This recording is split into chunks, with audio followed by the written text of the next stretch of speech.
Welcome back to Thrive and Rise with Tiffany.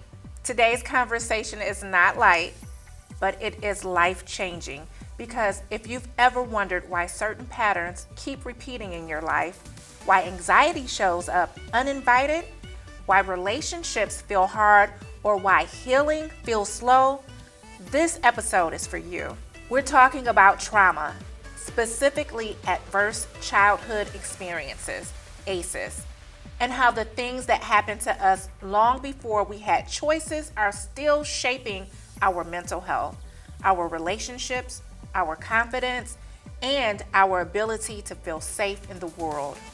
But here's the good news. Your past does not get to own your future. I'm joined by the incredible Sarah Scantamburlo, a Psychiatric Physician Associate with over 15 years of experience serving Detroit's most overlooked communities. And she's here to help us move from surviving to stabilizing to true healing. This is not a pity party. This is a power conversation. So if you're ready to understand yourself, better reclaim your autonomy, and rise beyond your trauma, let's get into it.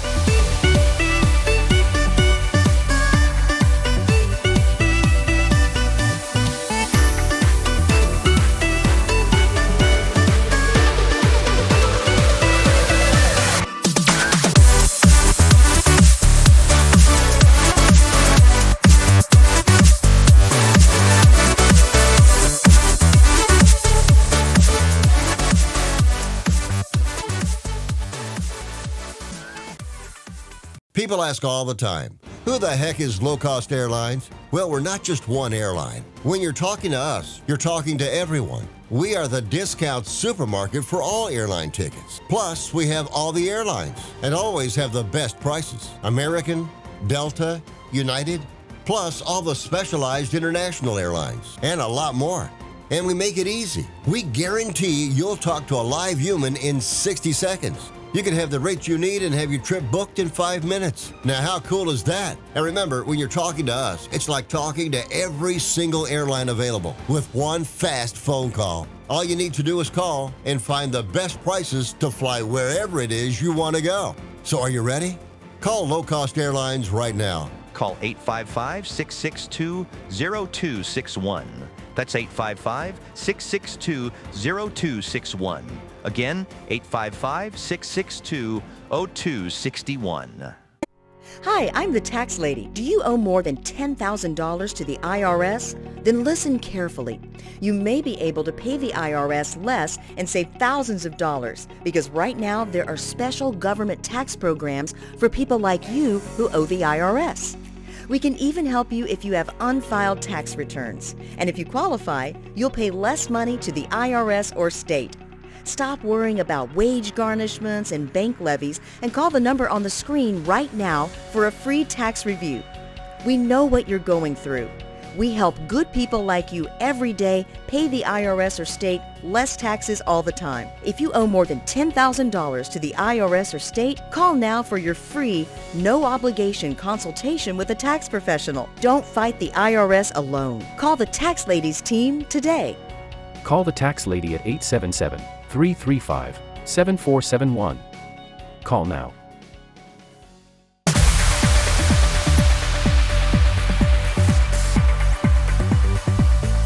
Thank you so much for coming and hanging out with us today. Thank you. I'm very excited that you feel as impassioned about this topic as I do. Absolutely. So many people don't know what ACEs is or don't understand ACEs and don't understand the feelings that they're having, anxiety, depression, how it all stems back to childhood and childhood traumas. How does childhood traumas it help to shape mental health? Everything we eat, breathe, and do impacts our mental health, and as well as our physical health, but also our mental health, which often gets siloed, but really they're together. When certain things happen to us before the age of 18, it really can try to set almost like a freeway or trajectory towards these risk factors, which then turn into like maladaptive behaviors, which also could turn into health risks, which also can cause, the demise of our mental health foundation. Yeah. What's the correlation? Can you explain it for people, the mental health and the physical health? It's funny that you say that because I often have a lot of people who come in to see me who have had extended problems with headaches, extended issues with stomach aches. They may go see their physical health provider and everything comes up clear. But what we're finding is there is a current of depression or anxiety that's been going on and is kind of like short-circuiting how they feel.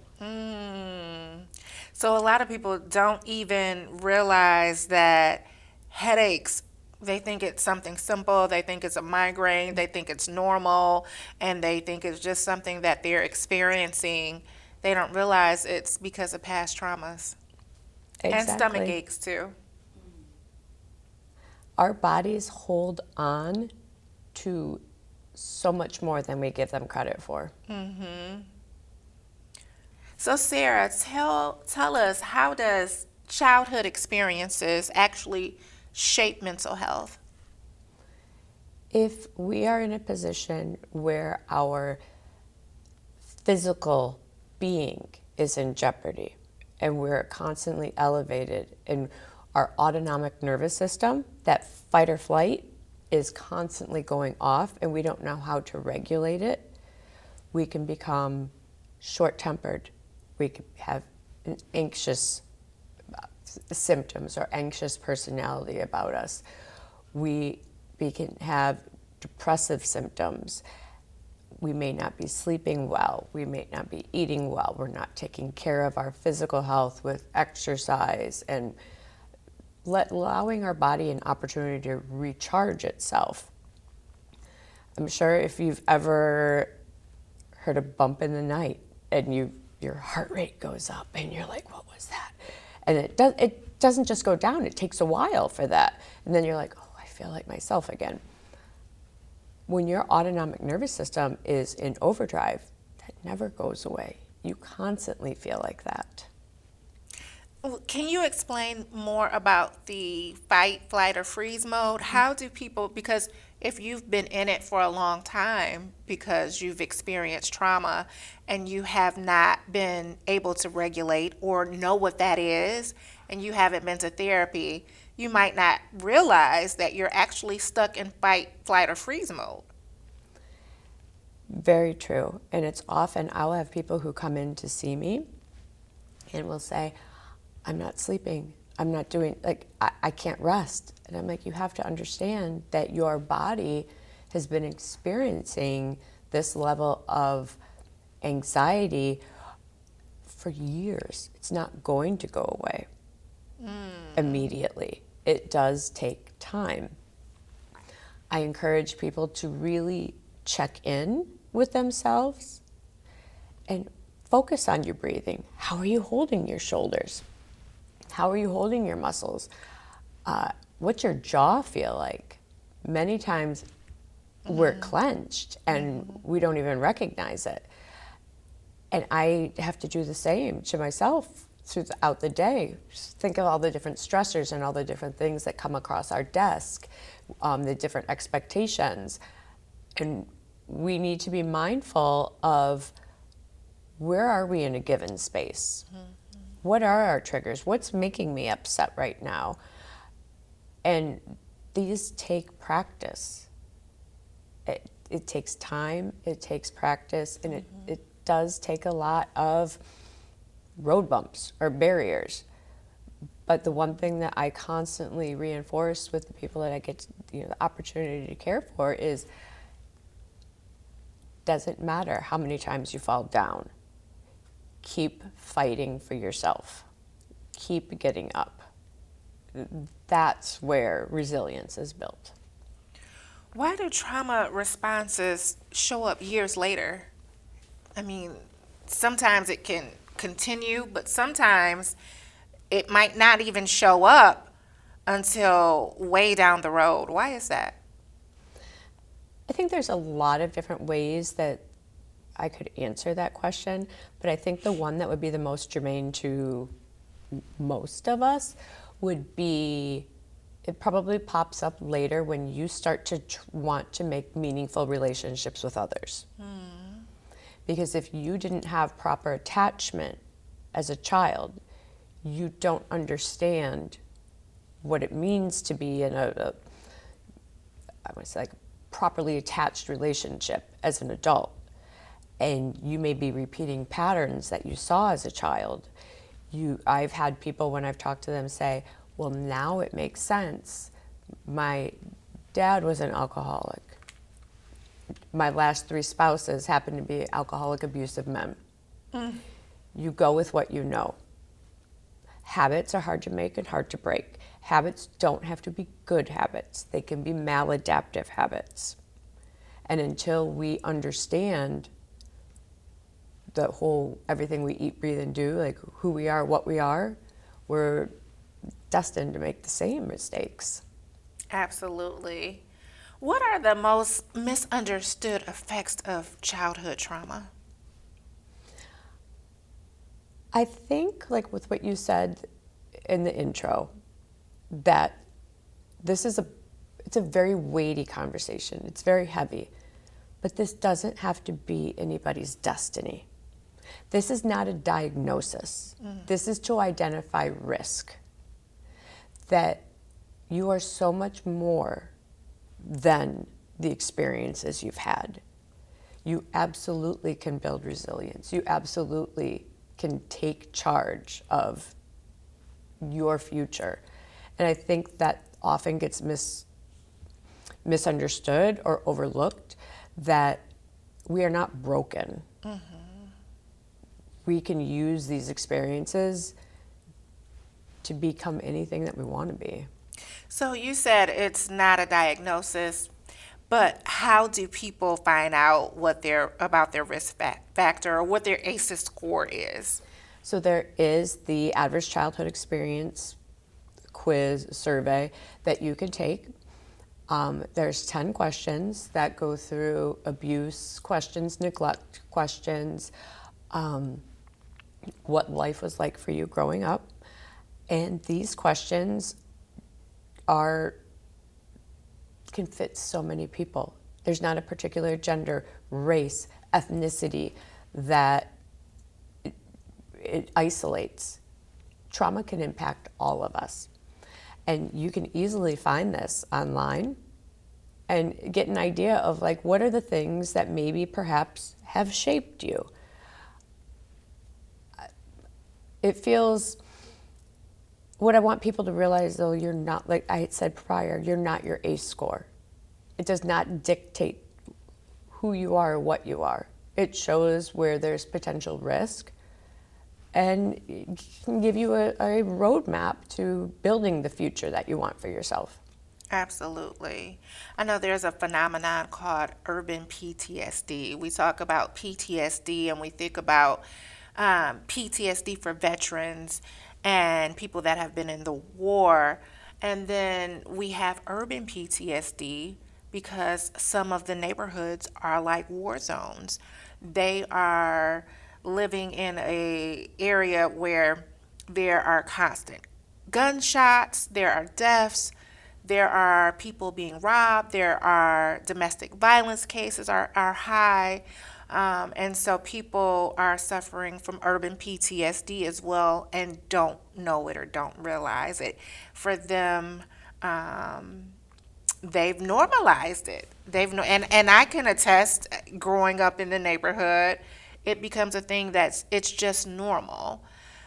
Have you seen, and I know you work with a lot of minorities in cases, have you seen and heard of urban PTSD? Are you familiar? Oh, absolutely. I have children that can't go outside and play. They don't know the unabashed joys of just riding your bike down the street. Yeah. popping around the corner and running back, doing chalks on the sidewalk. Things that perhaps many people may take for granted as like a simple piece of childhood is not the same story for every child in a lot of communities. Absolutely. Why do people normalize dysfunction when it's familiar? Because habits are hard to make and hard to break. And I don't know if it's necessarily that they're actively normalizing it, but when you don't know any different and you don't know how to tackle it, how do you change it? I can see where many people feel like stunted or trapped or a prisoner of their circumstance. Mm-hmm. And that's where I hope that people watching this episode know that that doesn't have to be. It's going to be a lot of work, but there are people out there, whether you want to see a psychologist, a therapist, find community members within your religious organization, if that's something that you do. There are ways of building resilience for yourself. Yes, and a lot of people there's such a stigma around therapy. People are afraid of it. They don't know what happens in therapy. There are different types of therapy. Mm-hmm. Self-talk is, or not self-talk, but talk therapy is definitely an approach, and it's very helpful. But if you've been through trauma, there are different cognitive behavioral therapies that you should ask your therapist about, or search for a therapist that does those practices. Can you talk a little bit about that? There are, like you said, multiple means to tackle trauma. Mm-hmm.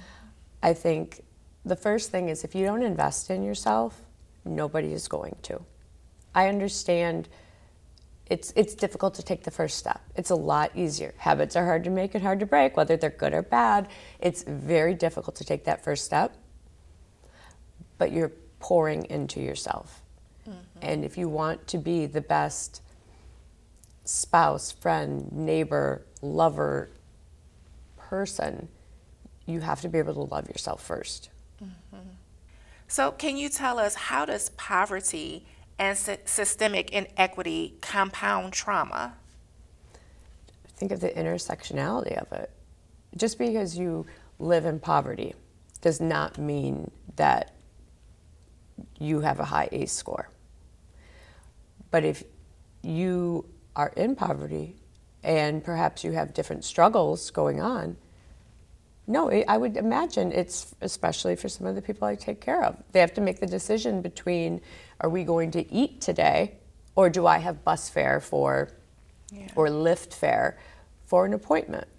There are very difficult discussions and conversations that, quite frankly, if I was in the same position, I don't know what I would do. It definitely can compound situations. What's the difference between coping and healing?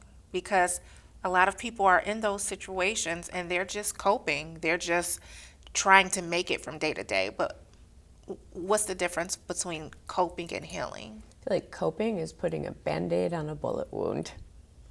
Healing, let's get to the bottom of things. Let's understand why this is going on. Coping to me would be, I'm going to talk to the therapist about why I exploded about this. Healing would be, I'm going to get to the bottom of, why do I have these outbursts to start with? Why is this my immediate reaction to things? It's looking at the disease versus treating the symptoms. Why is it that some people can thrive after they've been through trauma and others don't? So you and I, let's say we both had the same ACE score of 8. Like I said, it's not a diagnosis. It assesses risk factor. You may be thriving. Research shows that it takes one adult that is healthily grounded in order to help you build resilience. You may be able to say, well, my situation is different than Sarah's because my third grade teacher really believed in me and showed me how to pour into myself and showed me that there's, I have the potential for a future orientation of greatness. Perhaps my ACE score of 8, because I was the problematic child and I caused issues and I was always sent out of the classroom, no one ever poured into my cup with me. No one ever showed me how to self-care. No one ever showed me how to self-soothe or what my worth was. So it's very important for me when I have children that come into my office, I'll make them tell me. I'm like, do you believe in yourself? Do you love yourself? And I'll make them recite it back to me. And I'm like, because I believe in you. I want you to believe in you. I want them to realize they can be the creator of greatness. It's all within. Sometimes we just need a little direction. Yes, that is so empowering. Earlier, you mentioned attachment styles. How does trauma affect relationships and attachment styles? With attachment, we all want attachment. We all want to feel like we belong. We all want to feel like we're part of something. Again, habits are hard to make and hard to break. They could be maladaptive. When we don't have proper attachment with that one singular person that can make us feel safe, make us feel heard, we'll do anything for any kind of attachment. And it could be maladaptive attachment. It could be someone that's not going to be the person, the provider, the foundation for us. And so trauma can absolutely impact that. I had mentioned earlier about a woman that had come up to me after I gave a talk and was like, well, this all makes sense now. Why I'm seeking out these alcoholic, abusive men. Because that was what I grew up with. That's what made me feel like, okay, this feels familiar. This feels right. I've had to explain to some people that I thought that they were self-sabotaging themselves because something was going well and felt good. And they were like, I don't know what this feels like. This isn't my norm. I know what dysfunction feels like. It's not healthy for me. It's not good for me, but I know what to expect. And there are different attachment styles. There's secure attachment. There's insecure attachment. There's avoidant attachment. There are different styles. We definitely want to get into a place where we are healthy and have secured attachment styles. Exactly. What role does autonomy play in mental health recovery? I think it's everything.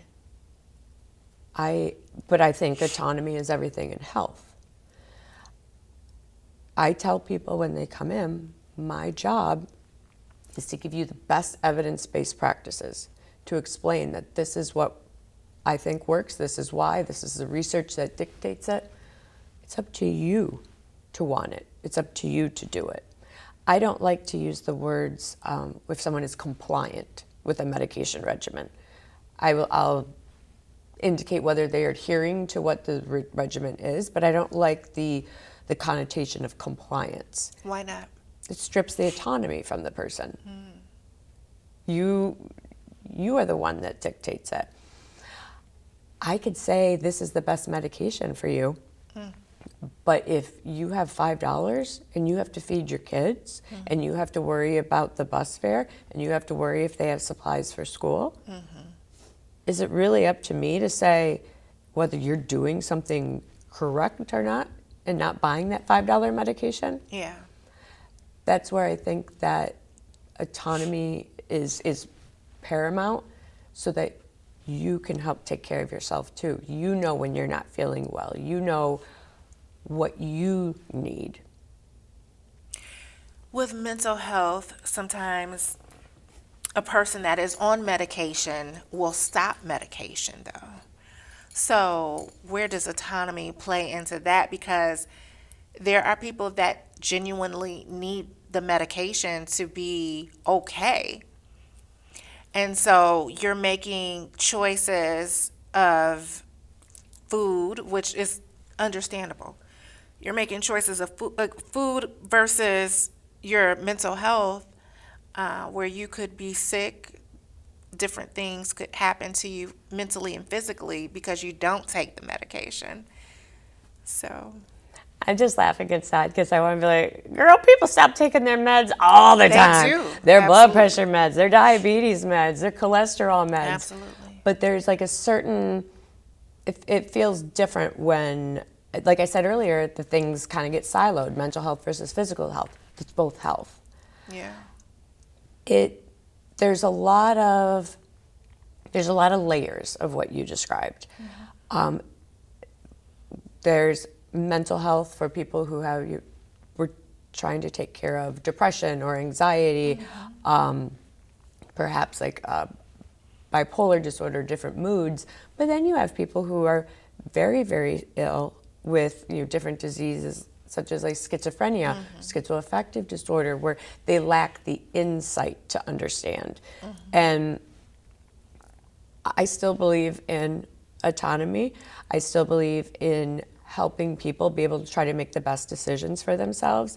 But if they are in a position where they lack the insight and become a danger to themselves and others, obviously that sends us to a completely different layer. Absolutely. And then I have an ethical and a moral obligation to make sure those people are safe. Absolutely. I appreciate that and the clarity. We are going to go to a commercial break, but as we continue our journey of growth and connection, let's take a moment to hear from our sponsors who make this podcast possible.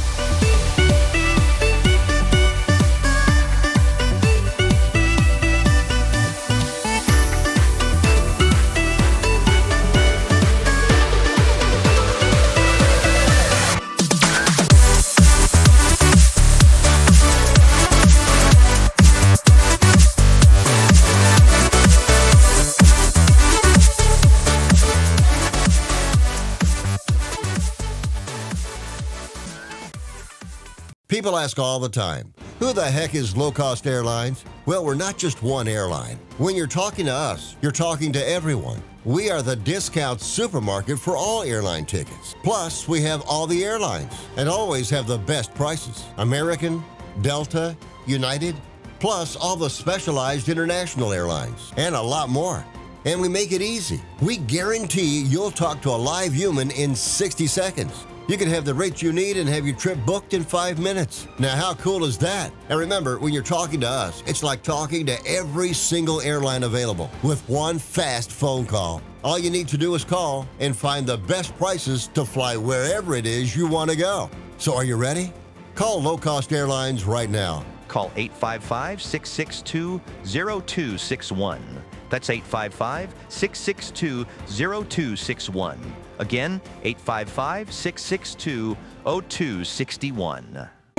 Hi, I'm the tax lady. Do you owe more than $10,000 to the IRS? Then listen carefully.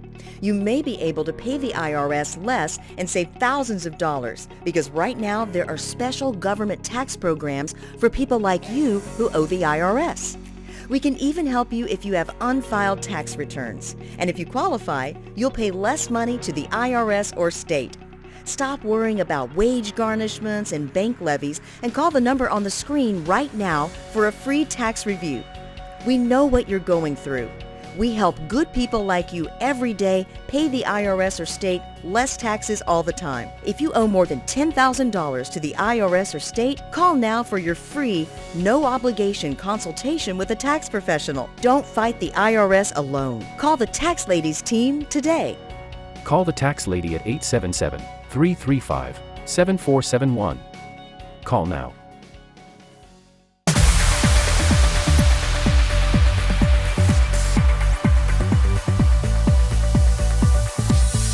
We're going to get back into it. Why is informed choice so critical in treatment? I think because you need to have the autonomy and information in order to make the best decision for yourself. I give people choices. We deserve choices to make the best of the situation in order to make a decision that fits our needs. And our needs can change often. And they do. As human beings, we're constantly fluid. changing. Yes. Environments change, different things change, triggers happen because of different changes in our environment. So that makes sense. How do we move past the stigma around therapy and medication? This was part of my dissertation, thinking about how to make these changes, how to get people to pour into themselves. Honestly, I think the biggest thing is keep pushing the narrative. We need to keep talking about it. Think about a generation or 2 generations ago, it was something you don't talk about. You don't talk about your feelings. Like, you're depressed, I'll give you something to be depressed about. No, we need to change that narrative because and keep talking about it and normalizing the discussion, because that's where change is going to happen. Before, there were people who were too embarrassed to even say that they had diabetes or they had blood pressure problems. And now no one blinks an eye saying things like that. That's why I want us to be at a point where we can talk about therapy and talking about like the challenges that we have, and hey, this is how I got through this. And I would say within the past decade and a half, we're definitely moving in the right direction. There's a lot of work to do. Absolutely. A lot of work to go. Absolutely. And oftentimes what I find are the people who want to stifle the discussion is because there's something that makes them uncomfortable inside. Yes. We met doing a mental health panel, and I remember some of the things that came up, and one of them was the fact that people don't want to do therapy. They want to go to church. They want to talk to their pastor. They want to get counseling from their pastor. And yes, Jesus, if Jesus is who you follow, or any other God, your pastor, your clergyman is a good person to talk to. But that is not a substitute for mental health. I think the meme I found on Facebook was Jesus knocking on someone's door, and she's like, "Yes, Deb, I'm glad that you have me, but you still need to check your A1C." And it made me laugh. I'm like, yes. Yes. I think of it as, like I'm religious. I think of it as God gave some of us these talents, and I've had 3 kidney transplants. I believe that God put those people in my life, gave them the education and the knowledge for me to follow.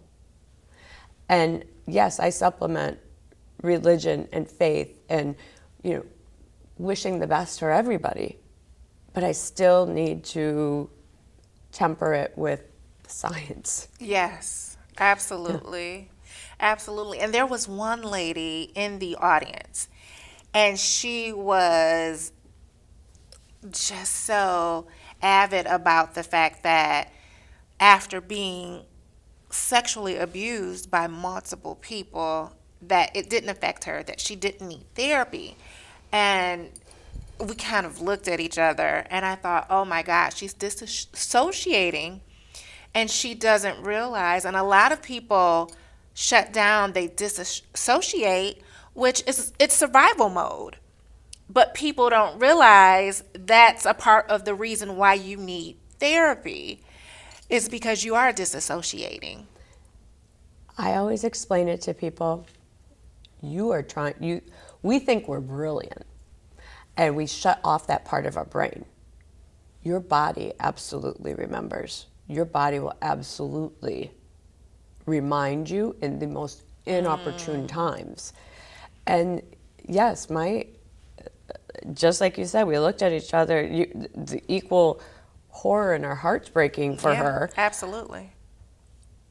But it will come back. I always say it'll come back to bite you in the butt somewhere. Yeah. And in some capacity, and we have to talk about those things, or we can never truly be the best version of ourselves. And oftentimes, it will joke as, parents or caregivers, like if my son's like, that hurt, I pinched my finger. Like, you're like, yeah, well, don't put it in there again. Don't put it in the drawer again. Therapy is the one area, mental health is the one area where we're like, oh, that hurts. Okay, now we have to talk about it. Which sounds so antithetical to what we're supposed to be doing. But that's the only way to truly dig out and get that weed by the root in order to move forward. And talking about it is more painful. Going through the process, there's more pain because you are digging down deep, like you said, digging to that root, and you're picking at things. And a lot of people want to avoid that pain, but they're not realizing they're carrying it in their mind, body, and spirit every single day of their life. And the lady she pushed back on therapy so much because of the stigma, the overall stigma associated with it. And you could tell she just did not want to hear anything about therapy. And a lot of people are like that today, and we really have to move past the stigma part of it. Because on the other side of digging down in those roots, you pull the roots out, they're gone, right? And so, yes, you went through more pain, but going through that pain on the other side of it can be joy, can be healing, can be peace. And that is so much better than living in pain every day. This absolutely simplifies that statement. Think about if you have arthritis in your knees. You're like, oh. As someone that's had probably 9 reconstructions, knee surgery is awful. But let me tell you, it's a lot better than me hobbling around on that janky knee I had. It was bad. I put in the work, and look now, life is better. I think sometimes when we are able to equate it back to a physical health notion, people are like, oh, yeah. Yeah. When it comes to medication or therapy, if you had asthma, and I was like, well, why do you have asthma? That's dumb. Just don't think about it. Like, hello? You would never take someone's inhaler from them. But we're really quick to say, you have anxiety. You don't need your Lexapro. You don't need that. Like, pray. Yeah. Like, go to sleep. You'll feel better in the morning. Guess what? That chemical imbalance is still there. Yeah. Absolutely. And it's okay. Absolutely. It's okay. That's life. We're human beings. And all of us, each and every one, need to make sure that we work on our mental health. It's just like we work on our physical health, just like there are people that go to the gym religiously to make sure that their bodies are good, or fast. I do a lot of fasting and intermittent fasting. Sometimes it's spiritual, sometimes it's physical, for physical reasons. But that maintenance, the self-care that we do, the maintenance that we should be doing consistently, it also goes with our mental health. And it could be things like meditating or exercising. There are different things that we should make sure that we implement into our lifestyles consistently to have a healthy lifestyle. What are some of the common missteps in trauma treatment? I think it's very important that you find someone who is a trauma-informed provider. I think trauma is absolutely its own subset. You want to make sure that this is someone that can really help you dig through and understand what happened and what can you do to work on yourself, build on yourself, and take care of yourself during that? Because we already talked about that, like, going through some of this is really painful. You need to make sure that you have someone that you can connect with. And just like if you're getting your hair done, your nails done, you don't like the dentist that you went to before, you didn't feel a connection, it's the same thing with therapy. It is okay to look around and find someone that you really feel like is going to be able to walk with you on your journey. And that ties so deeply into the Know Thyself book series, because we use trauma-informed practices. And the books themselves, not only do we go over different practices, but and make it simplistic to read, but we also make it where's your journey. So where you are doing different journaling in the book, but you're doing different activities to make it your own journey. And that is so important when doing this type of work. How can community-based care change outcomes? When you feel like you are being heard, validated, you're part of something, you absolutely can change the trajectory of somebody's life. When you know, I'm feeling a particular way in a given day, this is a trigger for me, or this anniversary is coming up and it was very difficult for me. These are all things that you know you can go back to your community-based care. A lot of times, like in the model that we utilize, you have a case manager, you have a therapist, you may have a peer support. There are other people there that can help guide you in your journey. What does trauma-informed care actually look like in practice? I believe it's very important that people who are providing trauma-informed care, you don't need to know what somebody's trauma is in order to be a safe, open space. We each have very unique needs. We have different triggers, different skill sets, different things that are just who inherently make us who we are. When I'm talking to teachers to go about their classrooms, I'm like, you don't have to do anything different. You don't have to do anything extra. And it can absolutely be free. But it's making sure that making a cognizant effort to check in to individual people. Let them say, what's your temperature today? Your emotional temperature. How are you feeling? What's been going on? What's going well? Is there anything that you want to talk about? How did that make you feel? How does this make you feel? Being able to let people dictate their own history. Because a lot of times people have had trauma, and with that heightened fight or flight feeling, they've not been given the opportunity to vocalize their voice. And then trauma can show up in different ways. Like you said, it can show up where it's sleepless nights, it's anxiety, it's depression, it's outbursts.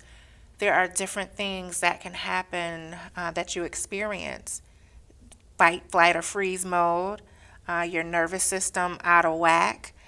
And it can leave someone feeling powerless because they don't know what to do. And they're living with this, and the fear could be that they'll always live with it. And they can't have a normal life. How can people get their power back? How can they reclaim their power? It's one foot in front of the other, building resilience. Find that one person that can be that for you. Many times it is, the first initial step would be like therapy, because you're going to find that person who can help you rewrite the rest of your life. Sometimes people will say, I've always admired this person as a mentor. And maybe it's looking at them and saying, hey, what can you help me figure out how I feel, what I feel? Yes, my job is medication. My job is therapy. That's my job. But that doesn't mean I'm not that one person for someone in my life, where I'm the sounding board or that person that's always their biggest cheerleader. This is healing can absolutely be free. It's freeing. And there's not one right way to do it. Yeah. Building resilience can absolutely be a self-driven, unique, nobody else can duplicate your system, but it needs to work for you.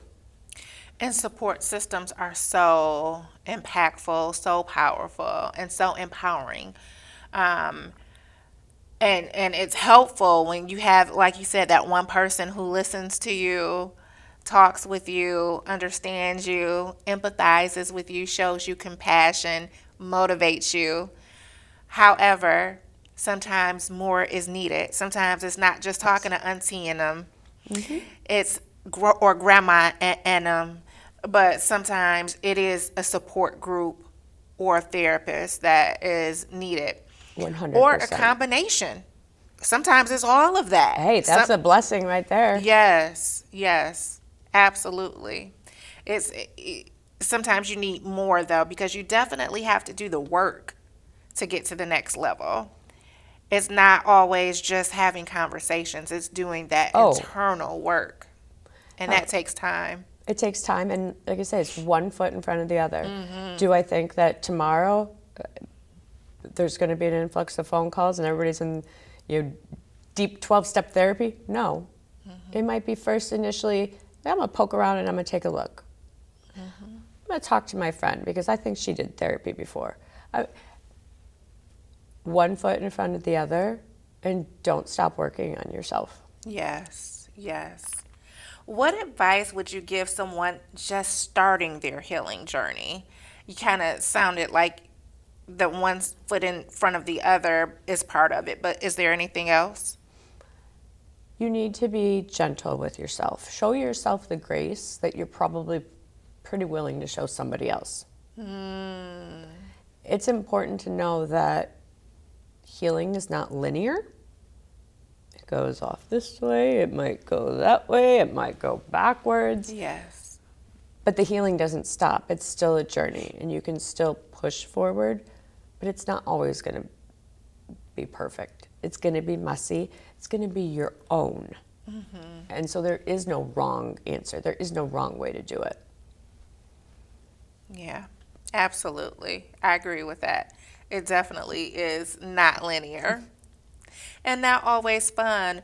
But the other side of it, when you start having fun, that's when when you can start having fun, enjoying your life again. And you absolutely can.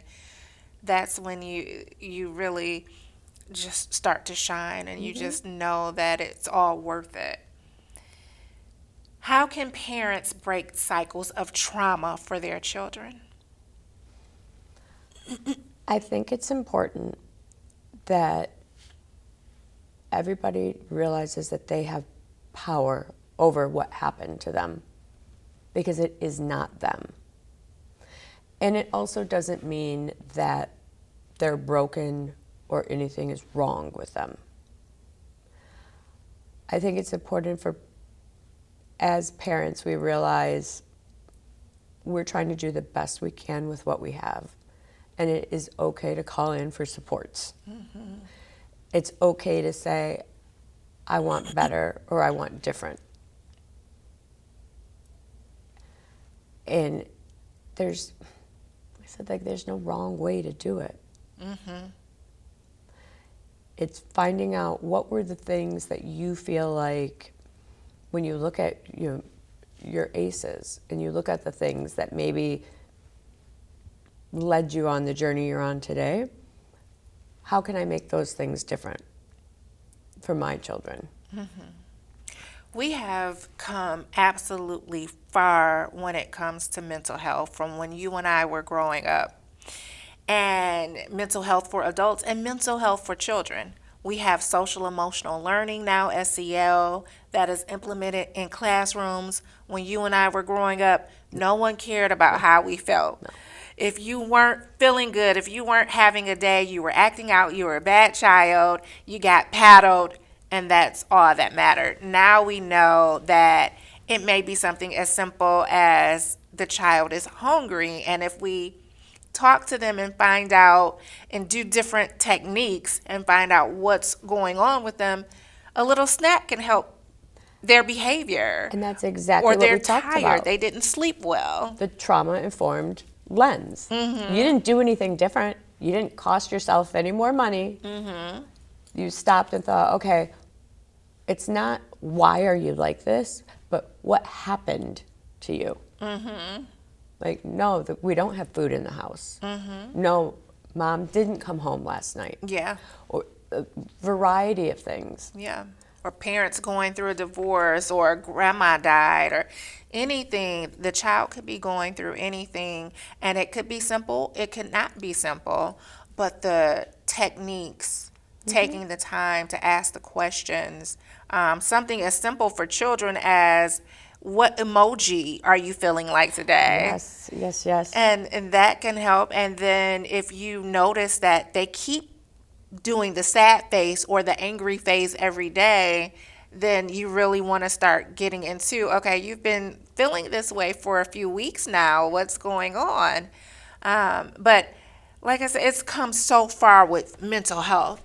What hope do you have for the future of mental health? What excites you? What gives you hope? Oh, golly, so many things. I love that we're allowing kids to talk about how they feel, what they feel, so that they can put to words what they feel. A lot of times they just have feelings, but they don't understand what they're feeling or why they're feeling it.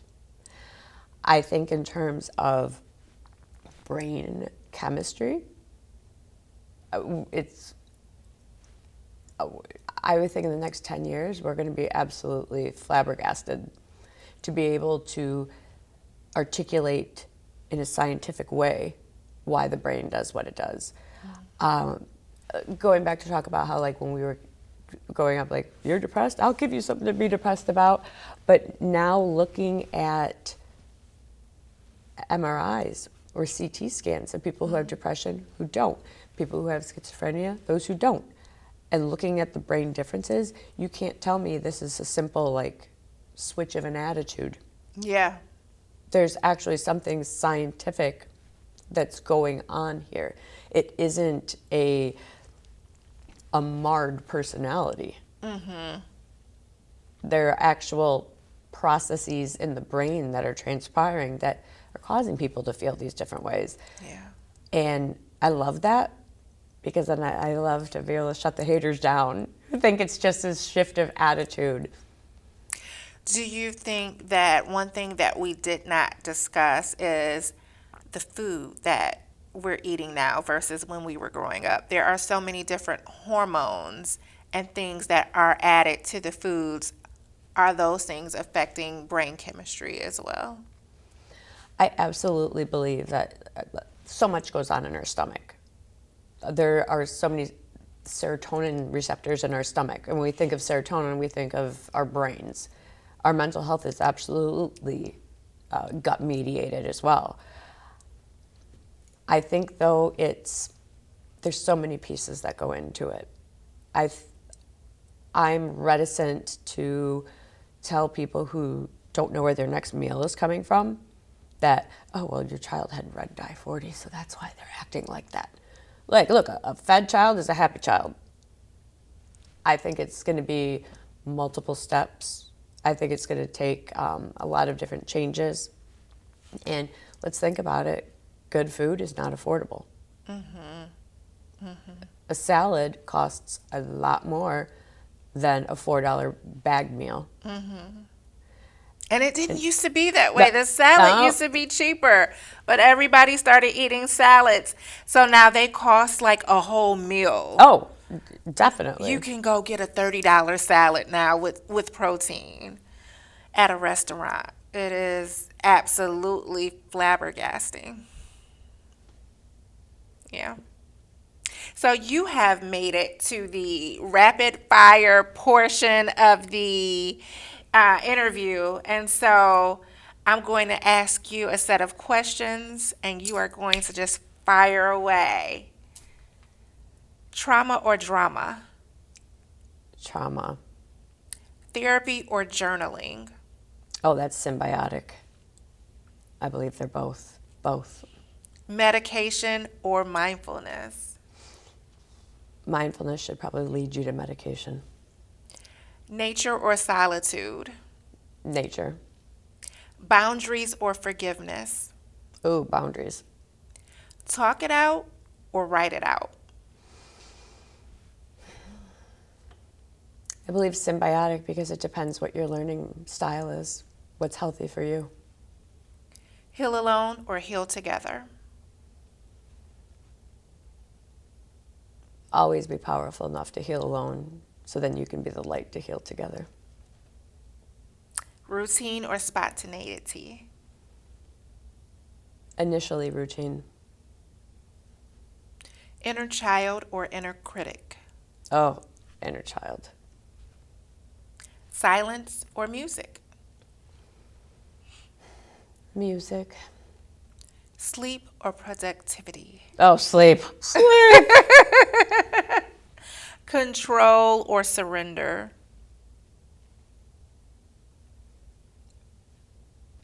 Ooh. Because both you have to have the knowledge base to know when to step up. Education or experience? Why are these so hard? I'm going to go with, I'll go with education. Community or independence? Community. Structure or flexibility? Structure initially. Awareness or avoidance? Awareness. Self-care or self-discipline? I feel like self-care because discipline can fall under that category. Cry it out or breathe it out? Breathe it out. Breathe it out. Growth or comfort? Growth. Healing is, finish the sentence. For everybody. Love it. Thank you, Sarah, so much for coming on today. Can you let our viewers know where they can get in touch with you? How to find out more about you? Oh, definitely at cnshealthcare.org. And there are a multitude of providers just like me who are trying to help people build their best life with whatever that means for you. We are just merely the assistants along the way that you can reclaim everything you've ever wanted for your life. Awesome. Let me ask you one last question. What is your affirmation that you use or mantra that you use to help you to thrive and rise? I always, it's so silly, but I always remind myself, no one ever died from being scared. No one ever died from that trepidation of, will I mess up? Will I do this? And I tell myself, get up and kick butt.